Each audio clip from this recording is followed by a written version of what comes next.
Money Multipliers. Welcome back to another episode of the Money Multiplier podcast. I'm your host, Hannah Kessler, and we ask ourselves, do our dollars make sense? So good morning or good afternoon or good evening if you're watching this. It's currently morning time here in Istanbul, Turkey. I'm here with my family. Actually, today in about 2 hours, we're going to head over to London for a few days just to finish out our Europe trip. It's the first time I've ever been to Europe, and I like it. I really enjoy this country. I like the culture. I think the people are amazing. The food is amazing. Let me tell you, one quality that Europe has that the States don't is all of just the clean, good foods. Because I don't know what it is about America. You know, people are trying to pinch pennies all the time, trying to cut down costs, and you can really feel it and see it here, just with the food quality, the customer service quality that we have here, you know. I think it's just different from the States. So that's one thing that I really enjoy about being overseas than in the States, is just all of the quality of life that I'm seeing over here. Because you know, one thing is that in America, we definitely have like a toxic work mentality.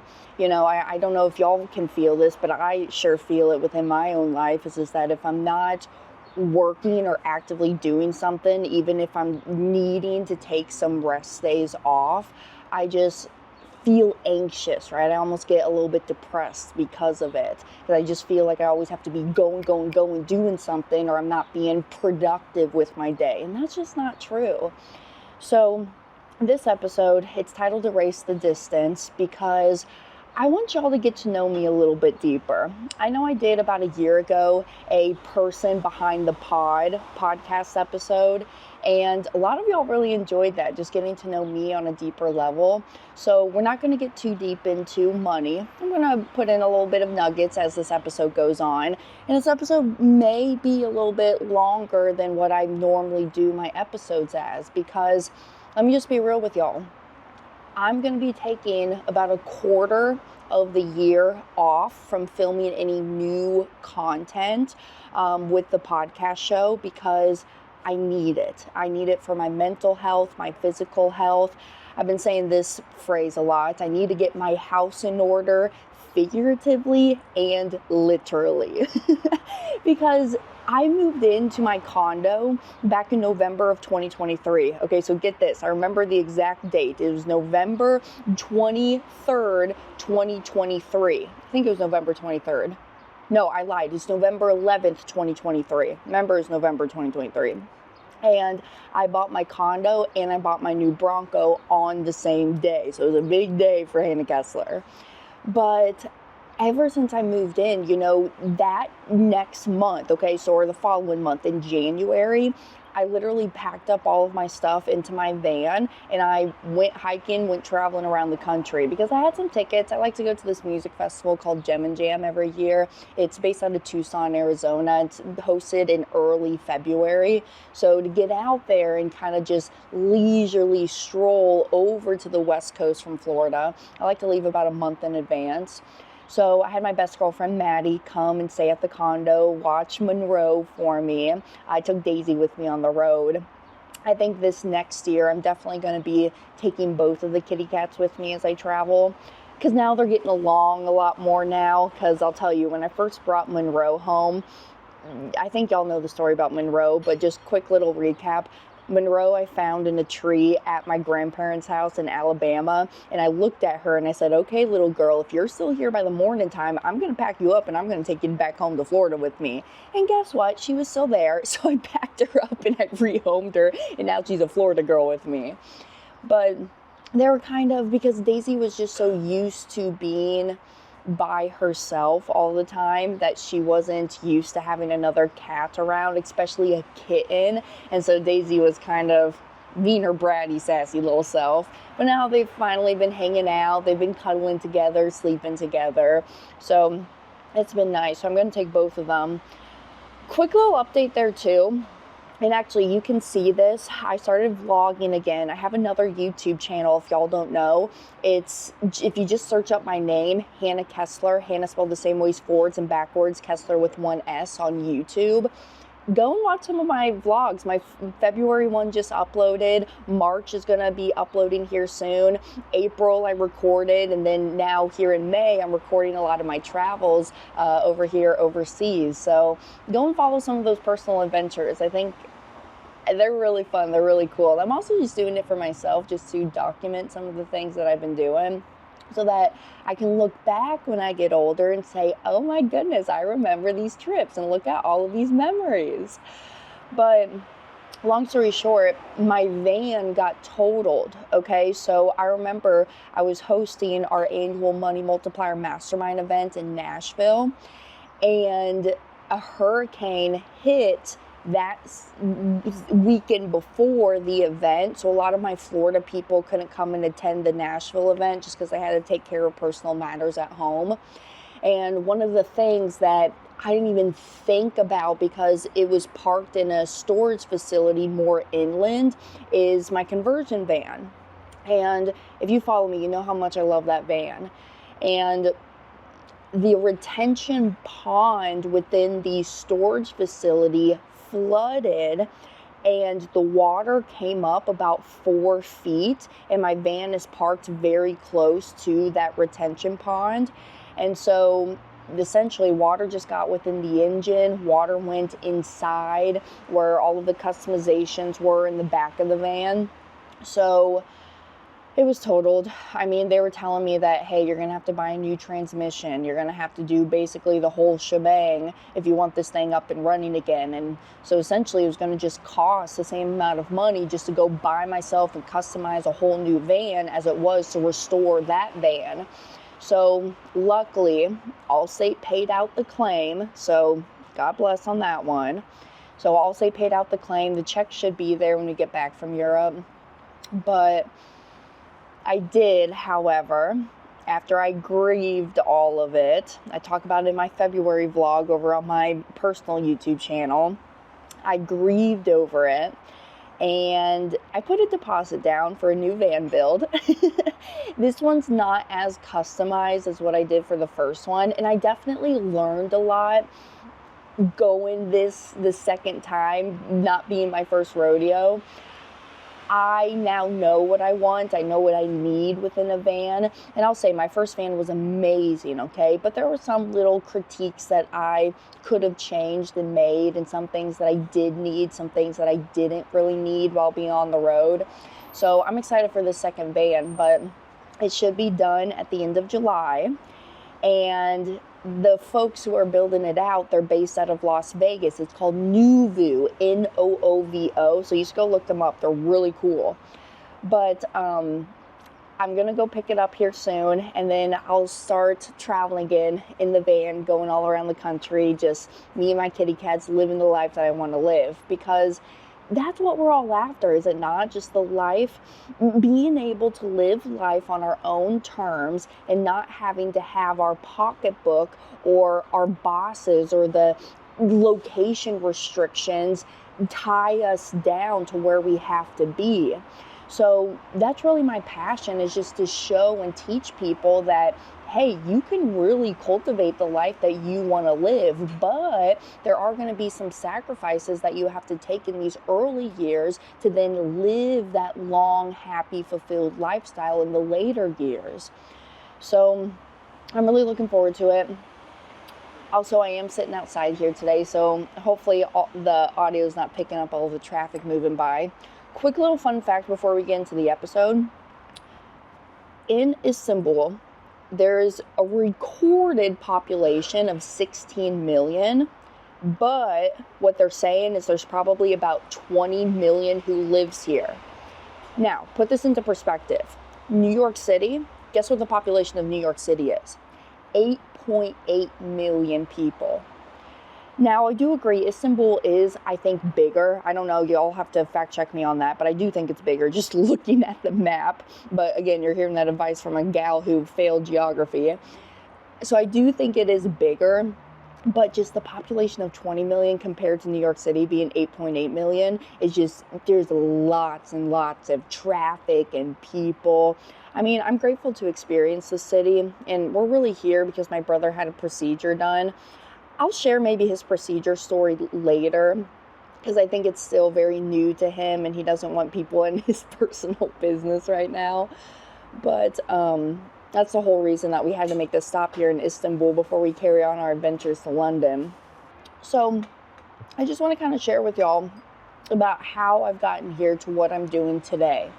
I know a lot of people are curious. I know a lot of people tune in because they want the money advice and the money opinions, but then also, you're curious about how a 25-year-old got here doing what she's doing.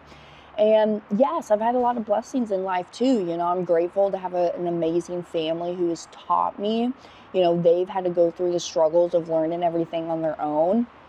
But also, I was not handed everything on a silver platter and fed a golden spoon. Okay, I know some people may have that misinterpretation because, oh, you're Brent Kessler's daughter and you just got handed everything. Yeah, no, if you really know how my father operates his business life, he does not give free handouts because he had to work just as hard to get himself to where he's at as well. And so that's why he just doesn't want to give the kids things, because we got to value and work for it. Even when I was growing up, I was born in St. Louis. And back at that time, my mom was an engineer and my dad was, before I was even here, so get this, he was actually a manager at Save-A-Lot's grocery store. And then he met my mom. It's a story for another time. You'll see some episodes coming up where mom and dad sit down on the couch and they just share their story as well. But dad met my mom, and then dad actually wanted to go to chiropractic college. So while mom was still working and raising the kids at the same time, dad was going to school, and finally he was able to get all of his credentials and then practice chiropractic. And then they try to figure out, okay, where do we want to raise the family at? And they were kind of going back and forth through a few places. I think they were thinking about Cleveland, Ohio, and then Kansas City. And why they really chose Kansas City was because my uncle was living there back at the time, and they moved to Kansas City to kind of be near some family, kind of help out within the family, because it takes a whole freaking village to raise some kids. But as soon as they got to Kansas City, my Uncle Brad divorced his ex-wife back at the time, and he moved away. He moved to Texas. So it was really mom and dad then by themselves in Kansas City. So they located and they settled down in Olathe, Kansas. And in Olathe, it's about 30 minutes on the outskirts of Kansas City. And where we lived was more on the further end of Olathe, almost going into the DeSoto area. I think it's DeSoto. I'm now blanking on the town right next to us. But it was more southern to where northern Olathe is, near Shawnee and Overland Park. So we were more on the southern end of Kansas or Olathe there. So I had a really good childhood. I went to an elementary school. All of my schools I went to were all public schools. I went to Sunnyside Elementary School. I even remember getting my first phone when I was in 5th grade, because Zach and I would walk to school every day, and it was just a little flip phone, and mom just wanted to make sure hey, if I need you or if you're in trouble, dial 911, and we had to memorize mom and dad's phone numbers, and that's all the phone numbers that I had in my little flip phone. And then I went to middle school. I went to Chisholm Trail Middle School, and in Olathe there's a lot of kids. It's a big town, honestly. I want to say there were 7 middle schools within Olathe. So I went to one, Chisholm Trail, and then after that, when I graduated from 8th grade going into 9th grade, is when I went to Olathe South. And that's kind of where I'll start this whole journey, because when I was a freshman in high school, I was 14 years old. So I was kind of on the younger spectrum of my grade, because my birthday is August 14th and the cutoff date is September 1st to be in that grade below. So I missed that cutoff date by 2 weeks. So I was always the youngest kid in my class, which looking back on it now, I'm very grateful for. But at the time I was oh my gosh, I'm the youngest kid. When all of my friends in high school started to drive, I had to wait so much longer to get my learner's permit to start driving. But when I was 14 years old, I was doing okay for myself, honestly. I really enjoyed my school. I enjoyed the friends that I had. I had a best friend at the time. Her name's Mercedes. And Mercedes and I were like two peas in a pod, you know. We would always spend the night at each other's houses. I was sort of a part of like that popular crowd, that popular clique. I would think that's how I would identify who I was back in the day. But there kind of came a point where I just wasn't clicking with a lot of my peers in high school. You know, a lot of them had interest to go hang out on the weekends and chit chat, have the small talk. And I don't know what it was, but back then I just wasn't being mentally stimulated as a child. And so then I also had my first job as being the front desk. We call them the CA, the chiropractic assistant, at one of my dad's chiropractic offices. Now, Dad was not the doctor in the office. He had an associate doc in there. It was Dr. Jeremy and Dr. Joe. And the office was like 7 minutes away from the house. Dad, I remember, always used to joke that he could throw a football from the house and hit the office. That's how close it was. So I started working there, and I worked there for about 2 years, I would say. And I did really enjoy it. You know, I enjoyed the people. I enjoyed helping others. I've always had that passion, and I would say I'm kind of an extrovert. Also, as I get older, I've been learning I'm more of an introvert as I keep getting older and older. But, you know, I was 14. I was working at the chiropractic offices, and I was just kicking along. I was also a volleyball player. You know, I enjoyed really being active in that sport. I mean, one of my fondest memories is, you know, going every other day throughout the week and playing club ball. And I actually made the team. And I said Olathe South, but now I got to backtrack a little bit because, real quick, my freshman year of high school, I actually went to a high school called Olathe North. And at the time, now there's 5 high schools in Olathe, but there were only 4 back at the time when I went. And Olathe North, the reason that I chose that school is because they had this animal health program. And I always thought that I wanted to be a vet, okay? So I was going to Olathe North to pursue this animal health program. And I even remember going out to one of the farms, and we were looking at a lot of the horses and the pigs and the lambs. And we're kind of, you know, looking at more of that. I can't think of it right now, but what is that one? It's the direct field, just working like with farm animals, right? So we kind of went out there just to see, hey, was this something that you would enjoy doing? And I remember taking a field trip with the people in my class over there. But when I was at Olathe North, I was still on the volleyball team, but then I was kind of struggling a little bit. That's when I kind of started experimenting a little bit with drugs and alcohol.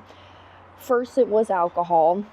I still remember the first time I even tried alcohol, getting like blacked out drunk with my friends and just vomiting everywhere. I still remember it. It was terrible, terrible, terrible. I don't know if I'm going to share the story with you, but you guys cannot judge me, okay?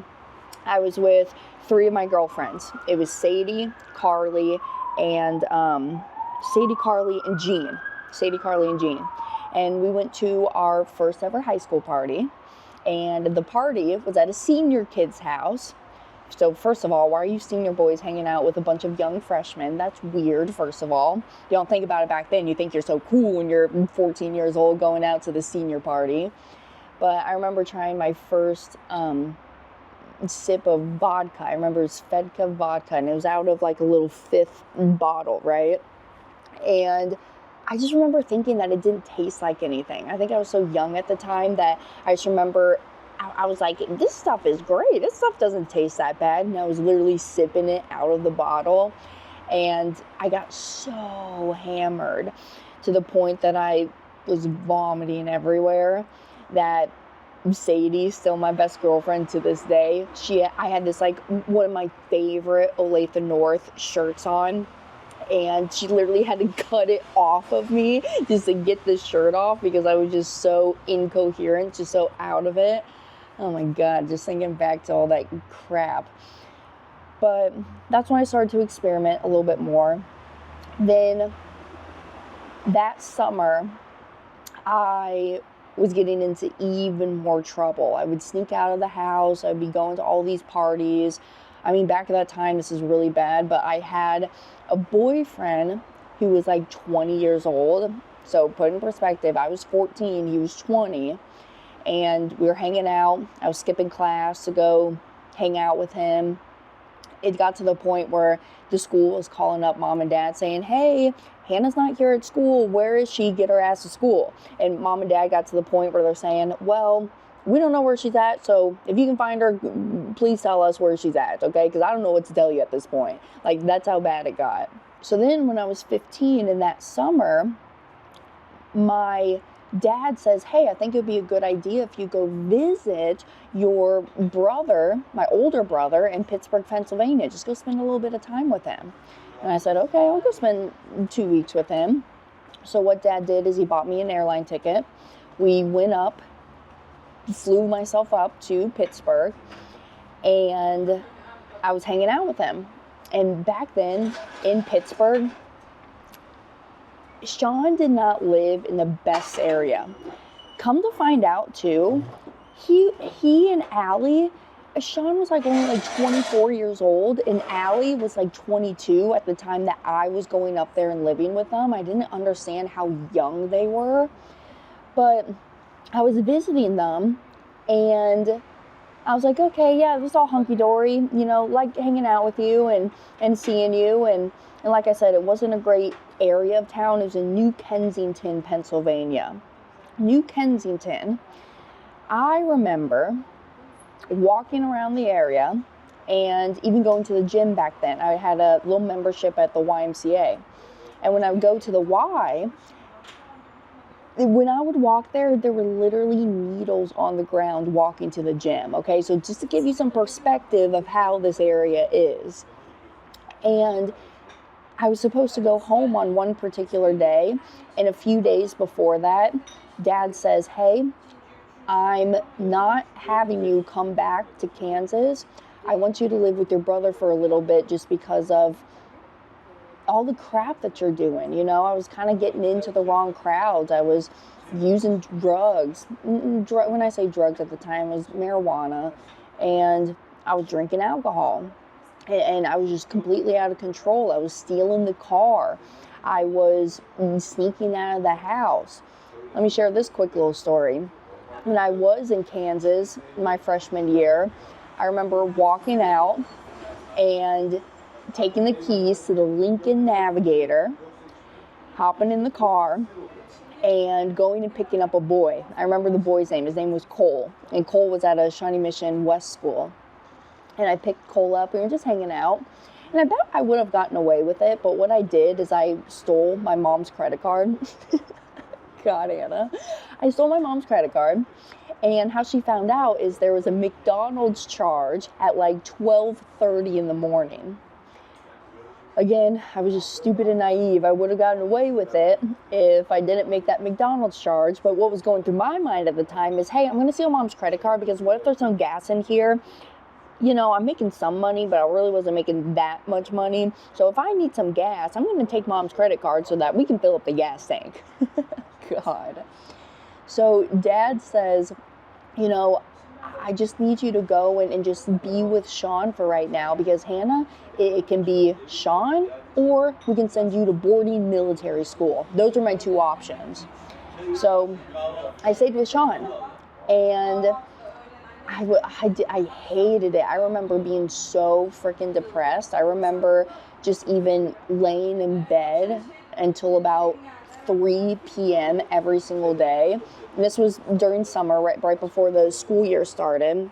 But I was laying in bed like almost every single day till about 3 o'clock until I got hungry. And then I got up, I went and made myself like a sandwich, and then I would walk to the gym.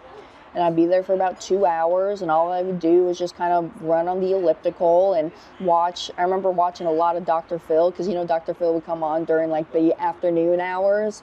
And then I would walk back home. You know what I would do? I would go and lay in my bed again.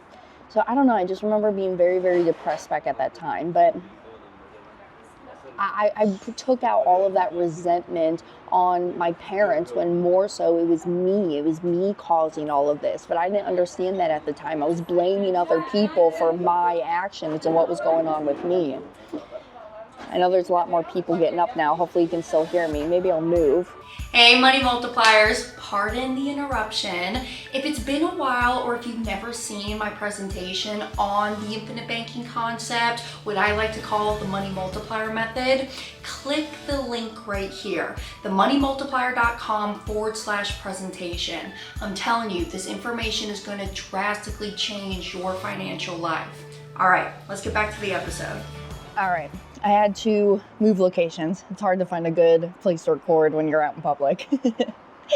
But anywho, so in Pittsburgh, living there with my older brother, when Dad told me I wasn't coming back home, I then started to tour some high schools. And the high school in New Kensington wasn't the greatest high school. I mean, I was going to be the minority in my high school. And that school, literally every morning, you would walk through metal detectors going. So like that's the area. So what I did is I actually went to a school in like the next town over called Lower Borough. It was the Borough Buccaneers. And I did try out for the volleyball team. I made the team. I played volleyball up there, and that's how I started to create and make new friends. And it was a smaller school, so that was different for me because in Olathe, like our graduating class was like 500 kids. In this school, the whole population of the school was 500 kids. So in my class, it was just cut way down. So everybody knew everybody. But I made a good group of girlfriends. And I did get invited to some things. I remember going to a haunted house one time with some girlfriends. I even remember one time getting invited to a party. Get this story. When I got invited to this party, my girlfriends were going to come and pick me up. And I was walking out of the house. I said, okay, bye, Allie. Allie's my sister-in-law. Okay, bye, Allie. And like I had my bag, my overnight bag packed, and you could hear dink, dink, dink with all of the alcohol bottles that I stole from Allie and Sean in there. And Allie said, you ain't leaving. What is in your bag? So then when I opened up the bag and she saw the liquor bottles, she says, yeah, you're not going. You're going to stay here tonight. That's your punishment. Gosh. So, I made the most of it. Even though I was kind of depressed, I got out of that depression when school started and I started playing volleyball again and making my friends. But then at the end of the semester, I went back home and I lived with mom and dad again. And when I went back home, that's when I went to my home school of Olathe South. So at this time, my sophomore year, starting the second semester, I've been to 3 high schools already. This is the start of my 3rd high school now. So Olathe South, though, is where all of the kids that I grew up with went to. They're the kids from Chisholm Trail and Sunnyside went to this school. This was like our home school based on the location that we lived in. So I knew a lot of the people. But it was just interesting because I haven't seen them in so long. I didn't go there freshman year, didn't go there for a semester of sophomore year. So it was just kind of different finding like my people, my crowd again. That's when Mercedes and I rekindled. We were hanging out more and more. And then when I was really 15, the biggest thing that I remember is that that's when Dad really started pursuing his business of teaching people the infinite banking concept. He was no longer working in the office at all. Yes, he had some mentees that he was coaching within chiropractic, how to set up their office, run the office. He also had his own mentors at the time that I know we got really close to as family friends. Dr. Eric, I remember. And that's when Dad would just go on the road and my mom would sometimes go with him, and he would travel around with his old mentor as they would go out and teach at these different live events.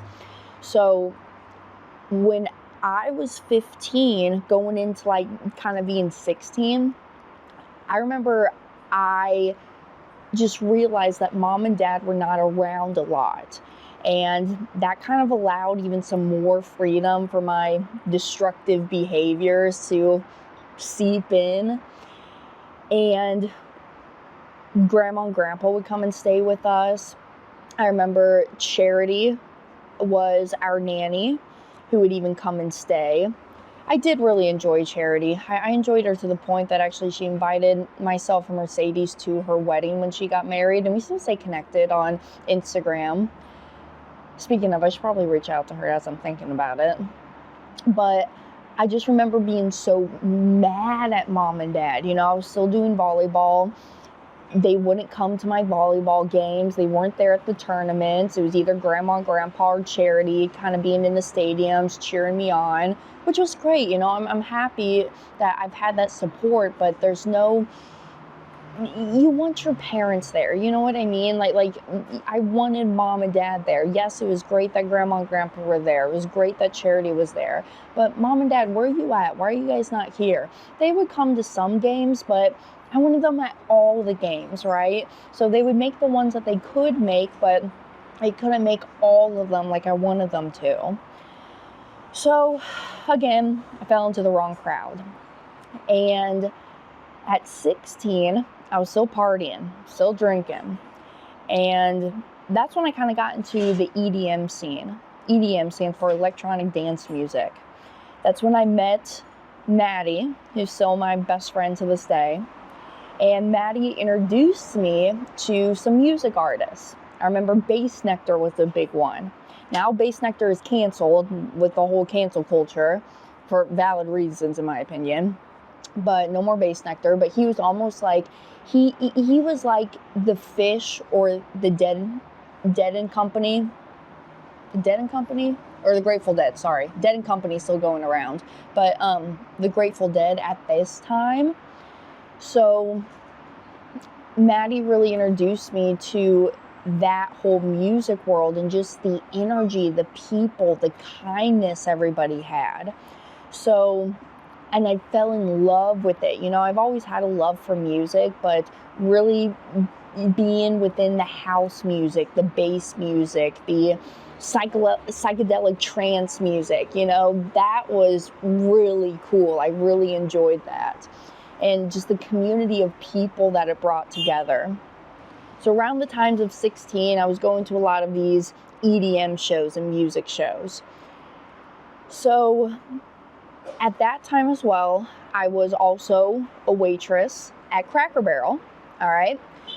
Because as I was going into these EDM shows, I started to experiment with more drugs. And for a while there, I never snorted anything. Even though the people around me were snorting drugs, I never participated because I'm like, hell no, I'm not going to snort any drugs. I'm not a drug addict. I don't have a drug addiction. I'm not a drug user. But I don't know what it was, but I just remember the first time snorting cocaine. I was at this guy's house. His name was Tiger, is what we called him. And we go hang out at Tiger's house on the weekends. We go to Drum Circle on every Monday night up at Loose Park. And there was a gold plate that was being passed around. And on this gold plate was some white powder. And everybody in the circle was doing it. We're kind of sitting in a circle. And everybody was taking the gold plate, using the straw, snorting up their lines. And it got to me. And I was like, I'm good. But then I can see all of my peers sitting in the circle kind of looking at me with their big eyes and big grins on their faces. And they're like, come on, Hannah, just do it. Just try it once, You don't know it. You don't know if you don't like it or do like it. So just give it one shot, And if you don't like it, you'll never have to do it again. So I fell into peer pressure. I picked up the straw. I did that first whiff of cocaine. And oh my goodness, they were so right. I loved the stuff. I mean, I felt like I was on top of the world. I felt like I could get into a fight with a gorilla and I would win every single time. I mean, all of my social anxiety was pushed to the ground and I could say and do whatever I wanted without any consequences for my actions. And that's when it really started. I was going over to Tiger's house like every weekend to pick up grams, sometimes an 8-ball of cocaine. And then it got to the point that I was going over there every other day because at 16, 17, I got my first car. I was able to drive myself. I was able to pick up my girlfriend and we could all go together. So it got to the point where like doing my cocaine was like almost like having my morning cup of coffee, okay? I mean, like I was hooked. I was addicted to this stuff. So there was one night when I was still working at the chiropractic office at the time, and we went to a show that night. And it was in downtown Kansas City in the West Bottoms district. West Bottoms district is so cool, by the way. Like they take old buildings and they restored them into clubs, restaurants, apartments. And there was a show going on down there. And so I hop in my Nissan Altima, pick up all my girlfriends, and we head out to the show. And of course, we have our white little bag with us. And it was an amazing night, I'll say. I do remember the night. It was fun. I met a lot of good people, just had some good conversations. Do I still talk to any of those people today? No. But back then, I just remember having a really good time. But I do remember that it was pouring outside. The rain was coming down. And once the party was over, it was about 2, 3 a.m. in the morning. I was trying to find my car keys, couldn't find them.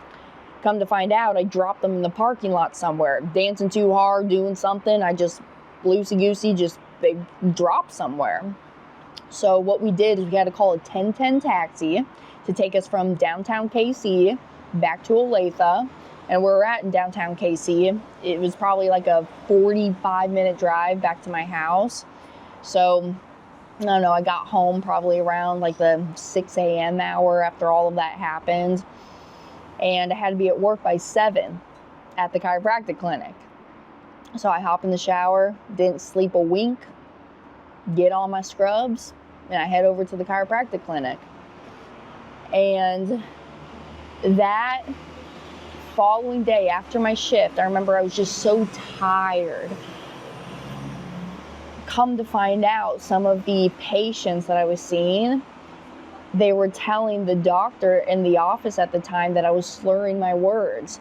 I was actually caught on camera sleeping in the back office. And I got fired from that job. I got fired from that chiropractic assistant, my first ever job that I had for so many years. And I've always had a very strong work ethic. You know, I always liked being a perfectionist. I think, you know, that's kind of a, can I say, toxic trait that I have about myself. I think everything has to be perfect. I'm working on it. Getting better at that, especially like when I do my makeup. I'm like, okay, this eyebrow is not a twin to this eyebrow. They are sisters, not twins. But I was just so mad at myself. I was so down. So what I did after I bawled my eyes out is I went online and I started applying to different places. And that's when I found the ad that a waitress serving job was needed at Cracker Barrel. So I put in my application, and that following Wednesday I went in, I did my interview, and I got the job. I remember too meeting with my old manager at the time. His name was Charlie. So I remember all my old managers. Charlie, there was Chris, there was Reed. I wonder if they're still there. I plan to actually take a trip to Kansas City for the 4th of July. Like the week before the 4th, I kind of want to fly into KC, get a rental car, and kind of explore, you know, my stomping grounds where I grew up at. And then I'll just drive over to the lake to spend the 4th at with the family. But when I'm there, I might just stop into that Cracker Barrel, just kind of see who's there and what everybody's doing, what's going on. So anyways, I was I had that interview. I got the job, luckily. And back at that time, I wasn't 18 yet. And back then, Cracker Barrel wasn't serving alcohol like they are today. So I was able to get this waitressing job being under the age of 18 because they didn't serve alcohol. And I just remember loving Cracker Barrel. Still to this day, I love Cracker Barrel. You hear me talk about it all the time. But I think that's really where I found my entrepreneurial spirit at, is because at Cracker Barrel, you didn't have to share your tips. So all of the money that you made was your money. There's no tip sharing going on. Your tables, your tips, and every night you would cash out. So I would keep my cash tips that I would got, and then any tips that was left on a credit card. Before I left, I would have to go up to the front, give them my little ticket receipt. They would scan it, and then they would pull the cash out of the drawer, and then they would give it to me. So I really loved it because I was the creator of how much I made in that shift. So I did that for quite some time. I mean, to the point that I had 4 stars on my apron, okay? I mean, I was the bee's knees at Cracker Barrel, and I knew I was just good at it because I'm a foodie, okay? I know what you need. Oh, you want coffee? I'm gonna bring you creamer and sugar. Oh, here's your food. Here's like 700 napkins, right? Like, I'm a foodie. Like, I know what you need when you have a good meal. Oh, you got turnip greens? Let me bring you some pepper vinegar. Try this pepper vinegar in your turnip greens. So I was just really on top of it. I even had regulars that would come in. A lot of the truck drivers, you know, who were just like based out of KC, but then they would go for like a few days and come back. Every morning before they would leave, they would come and they would request for me. To the point that I had these one regulars. It was a dad and his 2 kids. The mom was never there because the mom was working at the time that he would just have like an outing day with his kids. But I don't remember his name. I bet my parents do, because this gentleman bought the house that I grew up in Olathe, Kansas, when mom and dad decided to move down to Florida. Because at that time, I was already moved out, and I'll get there. But my regulars from Cracker Barrel literally bought the house that I grew up in. And why I connected with them as well is his little girl. Her name was Hannah. But Hannah didn't have my bedroom. Hannah got my brother's bedroom. So that was just really cool. I just remember, I still think about them from time to time and what they're doing. I should look on Zillow. Did they sell the house? Are they still there? I don't know. So I was really struggling with my drug addiction. Even at Cracker Barrel, you know, I would still cash out every night. I would still go and buy my cocaine. And this probably went on for about a year. The reason that I stopped and how I stopped is, honestly, I went cold turkey. And how I went cold turkey is, there was one Monday night, we're down at Loose Park going to Drum Circle, and load up all my girlfriends into the Nissan Altima. We drive down to downtown KC, park it at Loose Park. Loose Park goes from about like, or excuse me, I should say that Drum Tribe goes from about like 6 to 10 p.m. every Monday night.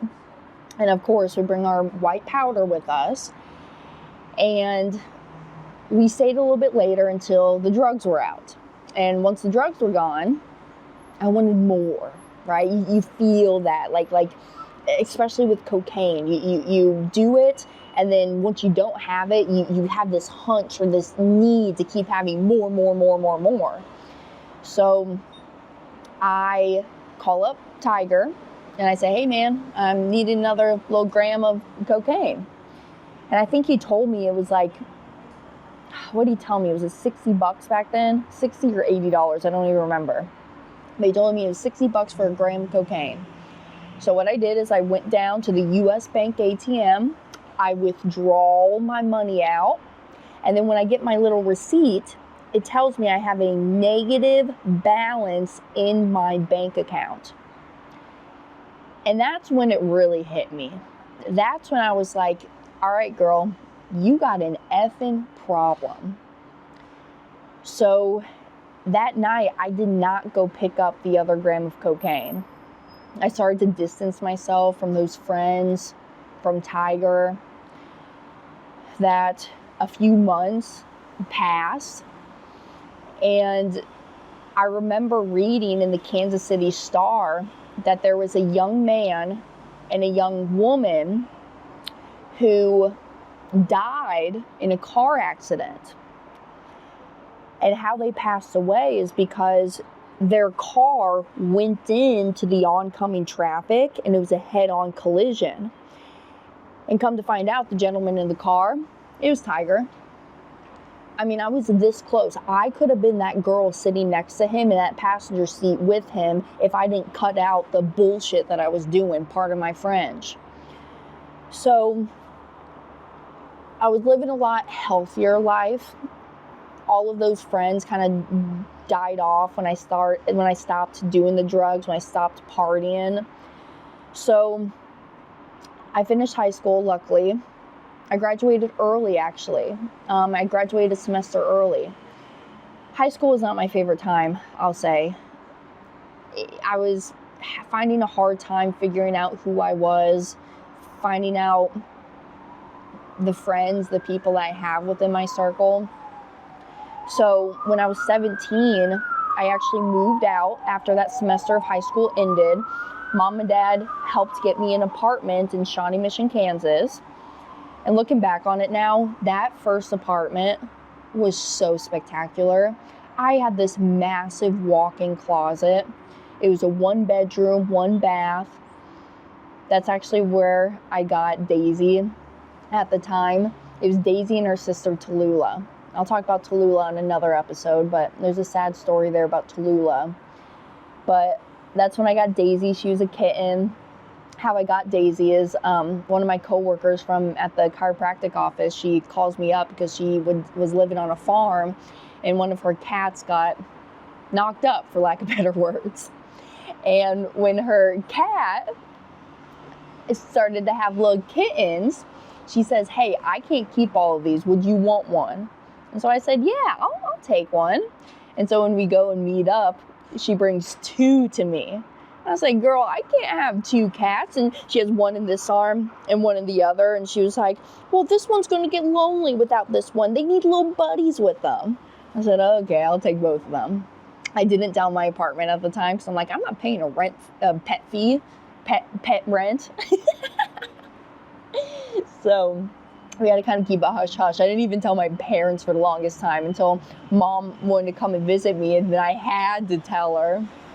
But that was the best moment of my life, I'll say. That's where I really found my love for cats. So when I graduated high school, I started then going to a community college. And at this time, I was still 17, yeah, because I would have turned 18 in August of 2018. Right? If I'm 25 today and we're in the year 20, yes. That's really great about my age, is I can always correlate how old I was to the year because I was born in 99, so it's easy. But I was doing a little community college, and I was actually pursuing wanting to be a CPA. I was going down to Johnson County Community College.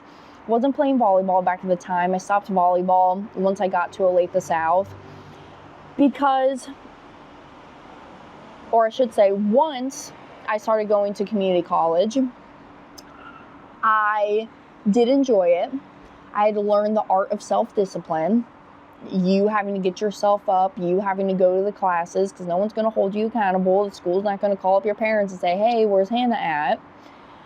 And I actually used a 529 plan to fund for that. It was my grandpa who had the 529 account. And I love teaching. I love math. And I love understanding, just how money actually works. But I was sitting in class and I'm like, this just isn't what I want to do. I found it a little boring, if I'm being honest with you. I love my professor. I remember every morning he'd come in, he'd be drinking a LaCroix. And I didn't really know what LaCroix were back then. I didn't do a lot of research on it. But now there's sparkling waters, which I love. But I was just trying to figure out my life. And I dropped out of college. I actually dropped out of those classes. I then started to learn that fashion design is really a passion of mine. And I had the opportunity that summer to sign myself up for a summer class, which was the stupidest thing I've ever done. All right, Hannah's not going to go and attend summer school for college. I tried. I went for the first few weeks and then I dropped out of that. I didn't even tell my papa that I dropped out of it. I wonder if he even knows if I did. But again, the 529 plan paid for that, but I just stopped going essentially. I just dropped out. So then I called Dad up one day and I'm like, Dad, I don't know what I want to do with my life. You know, I don't want to be here at Cracker Barrel following these career waitresses because they were mean, okay? I mean, these career waitresses, they were just talking down to all of the younger servers there. They were just moody. They were just not nice people. They were fighting over $2 tip tables. And I'm like, that's not what I want to do with my life. And I really don't want to be a CPA because that's boring me. So I just said, Dad, I don't know what I want to do. And I need a little bit of direction. I need a little bit of help with figuring all of this out. So Dad says, okay, well, come with me. I need help in my business. And if you're not going to help me, I'm just going to go find somebody else. So come and help me. See what I'm doing and see if this interests you at all. So I started off working as the application specialist. So Dad would travel around the country and he would give his talk. And when people were interested, they would schedule strategy calls with Pops. And I would sit in on a lot of the strategy calls. And when they said, hey, yes, I'm ready to move forward, that's when they would get handed off to me. And then I would help them with the underwriting and the application process. And I always say this, that's the best place of where Dad really started me off within this business, is because I really learned it from the ground up. I learned how the underwriters think. I learned a lot about the product of whole life insurance. I really started to understand how the insurance companies and these underwriters think and where they're coming from. Then I kind of moved up. We had to add more people to the team because our business was growing. And I was managing the application team. I think at that time we had about 3 people on the application team, including myself. And so I was kind of managing them, helping them out. And then as we kept growing, I evolved out of that position. Somebody else came in, took over the application team lead, Miss Sandra Fry. Shout out to you. For some of my clients, y'all know Sandra. She's my right hand man. I always say this, if Sandra decides to quit, I quit, which is not great. Don't repeat that to her. But Sandra came in and took over that role. Now fast forward, I mean, we have about 10 people on the application team that's all that they do is just take an application. So just seeing how it's evolved from me and Joe Sundemeyer to 10 people on the apps team plus Sandra. It's just crazy to see how fast we've grown. But once I migrated out of the leading the application team, I then started following Dad around the country as he was giving his talks. And that's when I had the opportunity to follow him out to Savannah, Georgia, and tour the Savannah College of Art and Design. They called it the SCAD school. And when he was done giving his presentation, we went and toured the school, and that's where I really found my passion for this fashion design. But that's when it really clicked. I was like, you know, I'm going to go to school. My 529 plan isn't going to cover for this because it's a creative art school, I think it was. It was either that or it's an out-of-state college tuition, one of the two. I don't really know the exact reason why my 529 plan couldn't fund for it. But I knew that the college that I wanted to go to, that SCAD school, 529 wasn't going to pay for it. So instead, what I did, or what I had to do, is that I had to go and get a student loan. I was going to rack up all of the student loan debt, And then what? When I leave, I'm going to go find myself like a 45, 50 a year job. And then I'll have to pay off all that student loan debt. So I was kind of working backwards in that sense. And that's when it kind of hit to me that this is not the American dream. You know, this is not me working towards something. I'm kind of working backwards from it.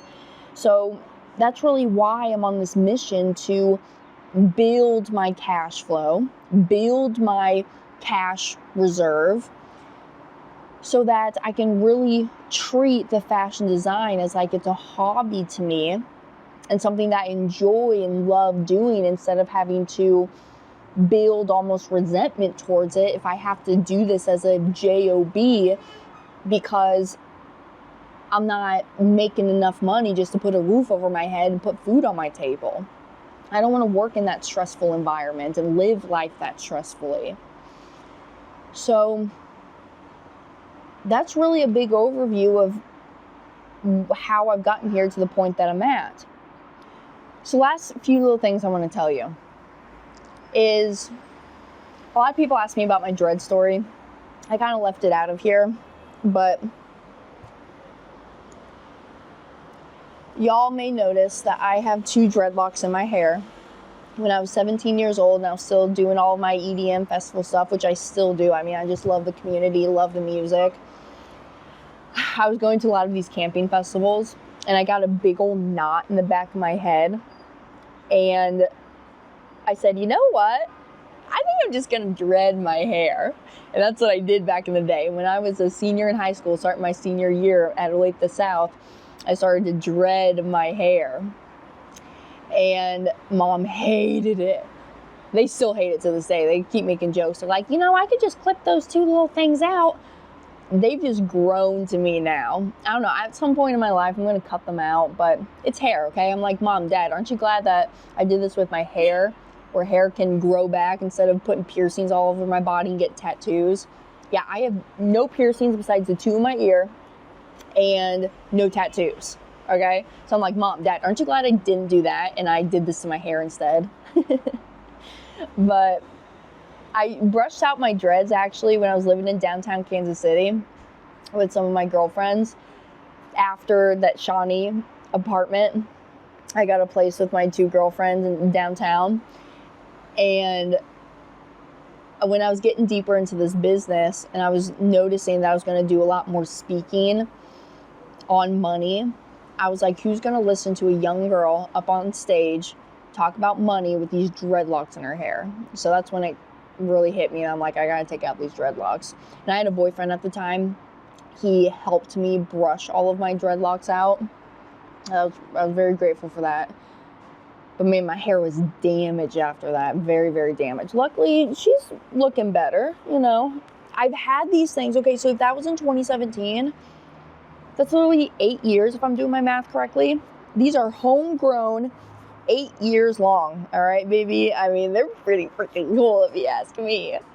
But hey, you only live once, right? So now I'm kind of to the point, and the whole reason I just want to kind of film this is something very pivotal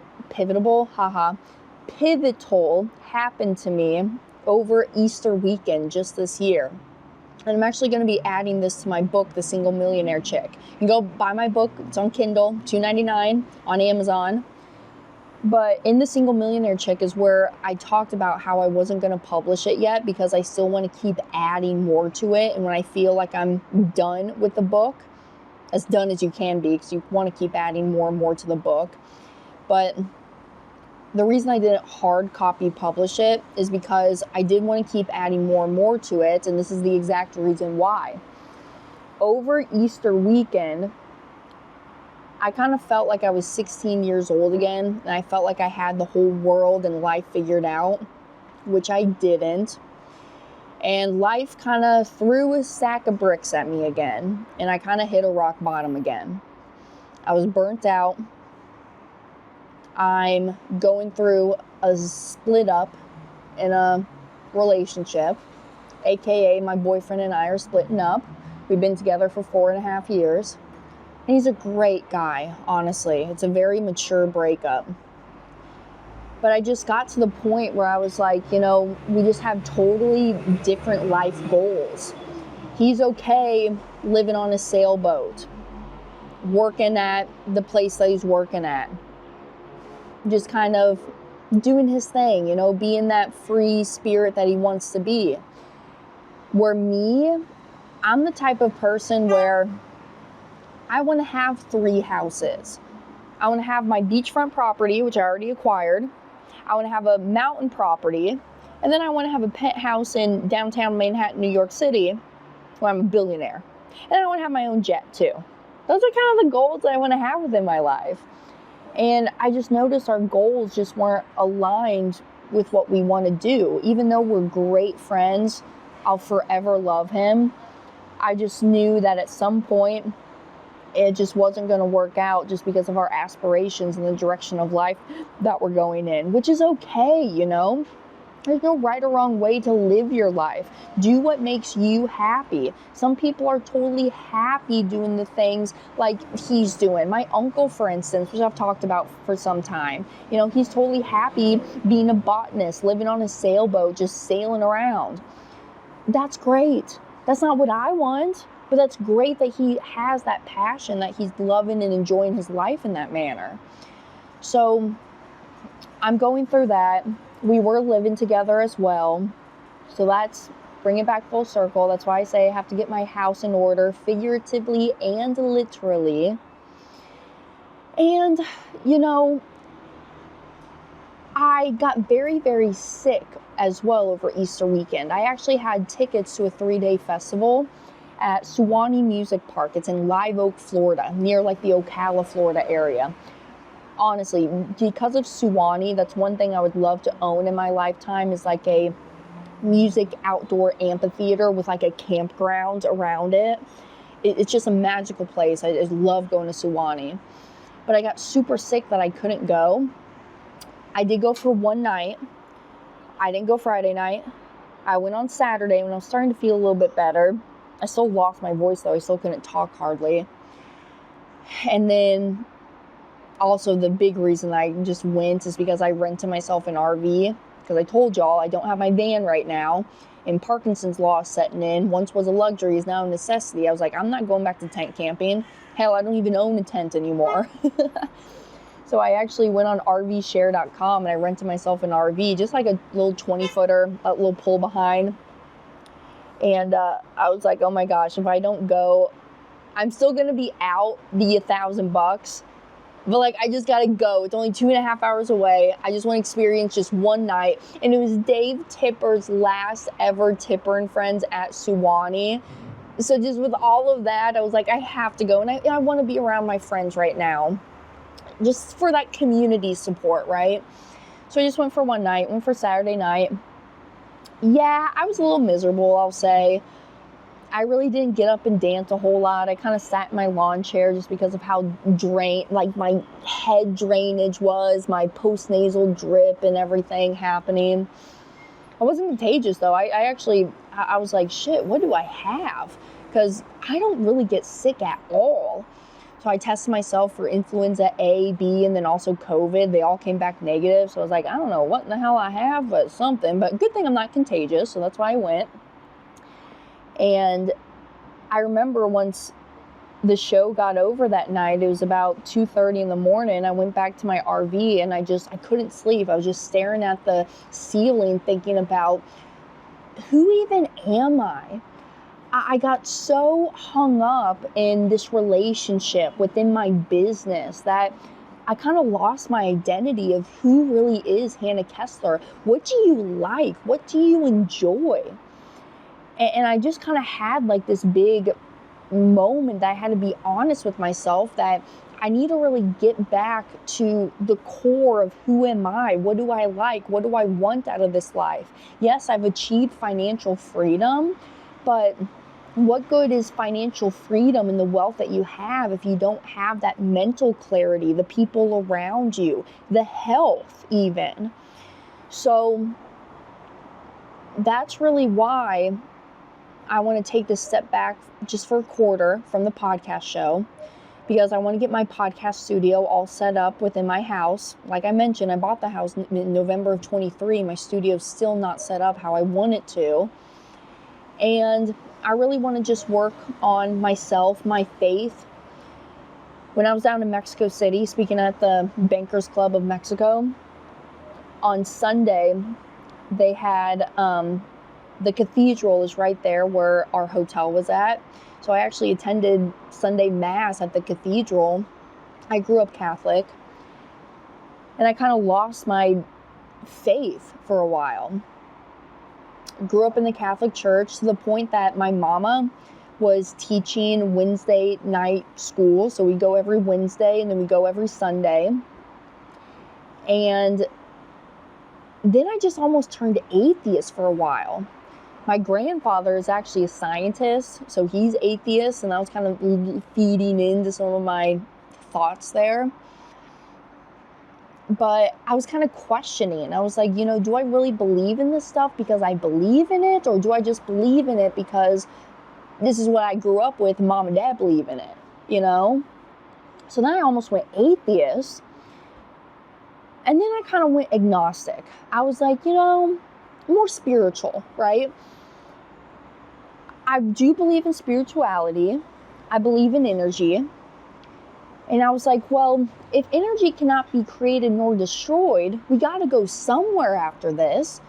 But us as humans, I just feel like we will never understand or know what happens after this lifetime. To the point that now, ever since Easter weekend and visiting that cathedral in Mexico City and like crying in church, and I had no idea what the pastor was saying. Yeah, I think he started off his message in Latin, and then it went to Spanish, which also I got Babbel on my phone because that was a goal that I set for myself this year. I want to learn Spanish and I want to learn how to sail. But I got Babbel and I've been learning Spanish. But I had no idea what the pastor was saying up there. Or the priest, I should say. Man, it's crazy. I grew up in this stuff, and I totally forgot some of the terminologies that we use within the Catholic Church. But anywho's, he was delivering his message, and they were singing all the hymns, and I just could feel the energy in the room. And I feel like I'm going to cry when I say this, but I just felt like the Holy Spirit was coming back to me, and I just felt them in my head saying, hey, Hannah, it's time to come back home. And so I'm working a lot more on my faith now. I'm getting back to the Catholic Church to the point that actually my mentor's wife bought me a rosary, and I've been using my rosary every single morning as well. So sorry, y'all. It's just a very powerful moment for me. So, still figuring out this life crap. I think a lot of us are. I think nobody's really got it all figured out. But we're just all on this journey together. And if I can share some powerful stories with you, I just hopefully you get something from this. I'm very proud of the woman that I'm becoming, but I still got a lot more work to do. And I'm just going to be taking some time for myself, just getting back to who is Hannah Kessler again. Anywho's, on that note, thanks for just sitting here with me and listening to my journey as I'm learning more. I'm learning to be more open. I'm learning to have more kindness within my heart. So, finishing up today here. We're about to leave in about 45 minutes. I gotta go get myself some breakfast. Luckily, I'm all packed. But I see our driver over here. Let me turn y'all around. Hold on. So that's our driver in the Mercedes over there. Here's kind of Istanbul, Turkey for all my YouTube viewers. Hold on.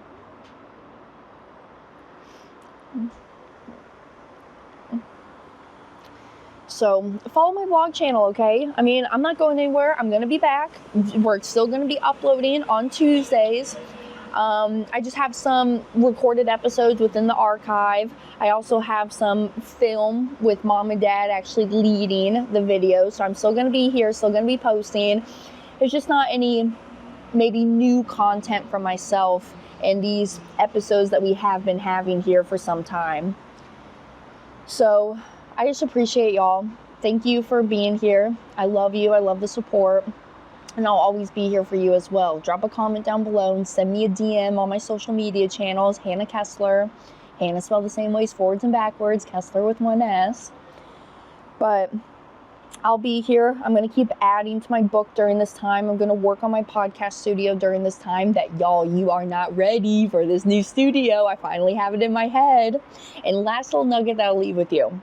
If it's been a while and you've been deep into your business, take a vacation, take a break. This is really when my creative juices start to flow. You'll notice I'm posting more reels on Instagram. I'm 25 years old. I'm so young and I have never done my own reel before. Like, come on, Hannah, get with the times. I'm like a freaking grandma over here in my generation. But I've been able to create more, have more visions as I just remove myself from the day-to-day activities of my life, and I'm somewhere new where I can just breathe, I can just do things at my leisure. So it's been really good. That's what I would encourage. If it's been a while, you haven't taken a vacation with you, your spouse, your family, do it, okay? We only have this one life to live, so go and live it. Don't just get so sucked into your business that you don't enjoy life. That's what life's all about. You got to enjoy the moments, enjoy the journey. So with that being said, thank you for tuning in to another episode. I love y'all, and I will be back very, very soon.